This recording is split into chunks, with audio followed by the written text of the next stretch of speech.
Class 9th English book Beehive, इसकी 4th poem है जिसका नेम है the lake isle of Innisfree. Isle means I stands for island, island अर्थात द्वीप। तो आयरलैंड का एक द्वीप है इनिसफ्री, जो कि इस पोएट को बहुत पसंद है। वो पहले भी वहाँ पर जा चुके हैं। आपको पता है इस पोएम के पोएट हैं W.B. ईट्स। तो इनकी फेमस पोएम है, इनको नोबेल प्राइज़ भी मिल चुका है। इसमें वो कहते हैं I will arise and go now, अब मैं उठूँगा और जाऊँगा, एंड गो टू इनिसफ्री, और कहाँ जाऊँगा? इनिसफ्री जाऊँगा। इनिसफ्री आइलैंड है जहाँ पर वो शांति पाना चाहते हैं। और कहते हैं and a small cabin build their, और वहाँ जाकर मैं क्या करूँगा? एक छोटा कमरा बनाऊँगा।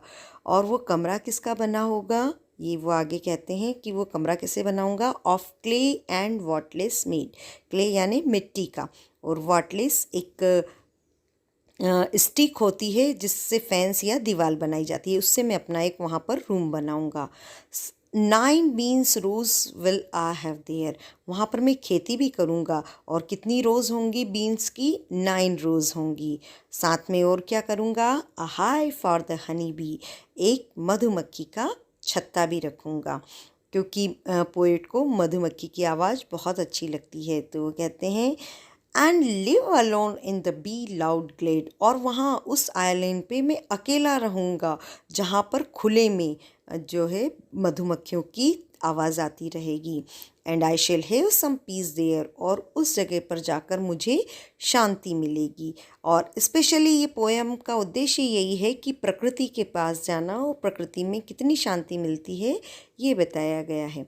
तो वहाँ जाकर मैं शांति लूँगा। For piece comes dropping slow, लेकिन वहाँ उस आइलैंड पर जाकर उनको शांति अचानक से नहीं मिलेगी, लेकिन उन्होंने क्या कहा? ड्रॉपिंग स्लो, धीरे धीरे धीरे मुझे वहाँ पर शांति मिलेगी।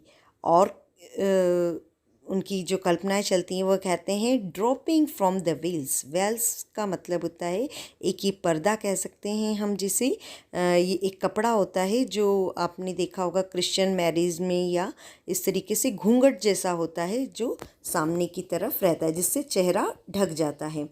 तो यहाँ पर वेल का यूज़ किस लिए किया गया है कि किसको ढका गया है और कौन इसके पीछे से निकलेगा। तो ये क्या देखना चाह रहा है पोएट? पोएट कहता है ड्रॉपिंग फ्रॉम द वेल्स, शांति कहाँ से आएगी? वेल्स के पीछे से आएगी। और किस तरह से आएगी? ऑफ द मॉर्निंग टू, और मॉर्निंग इस तरीके से आएगी। देखिए सवेरा जो दिख रहा है झांकता हुआ सा, वो एक पर्दे सा लग रहा है, बिल्कुल हल्का हल्का सा दिख रहा है, जैसे हल्के पर्दे से चेहरा दिखता है, घूंघट से चेहरा दिखता है, उसी तरीके से जो है सवेरा आता हुआ दिखेगा। वेयर द क्रिकेट सिंग, अब ये क्रिकेट यहाँ कोई खेल नहीं है, बल्कि क्रिकेट क्या है? एक इंसेक्ट है जिसे हम हिंदी में झिंगुर कहते हैं, जो रात में बहुत बोलता है, और उसकी आवाज़ के पीछे से सूर्य आएगा। There midnight's all a glimmer, और वो जब आइलैंड पे जाएंगे तो वहाँ की जो मध्य रात्रि होगी वो कैसी होगी? चमकती हुई सी रहेगी, क्योंकि पानी रात में बहुत चमकता है।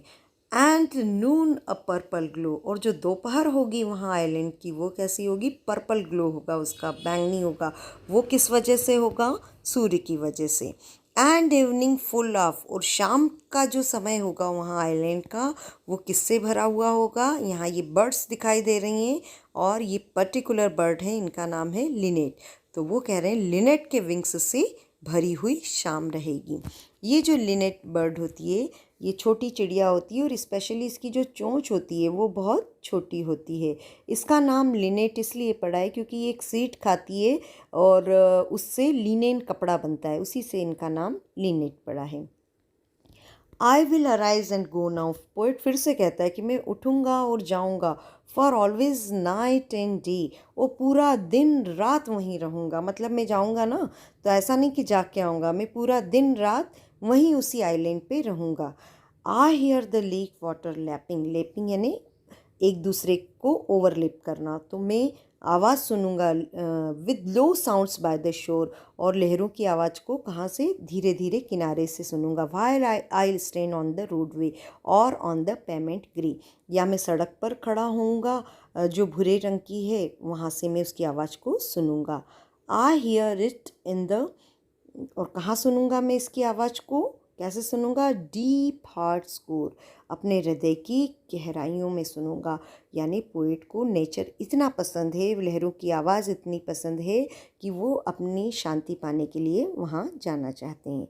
इसके क्वेश्चंस हम नेक्स्ट वीडियो में देखेंगे। Okay, thank you.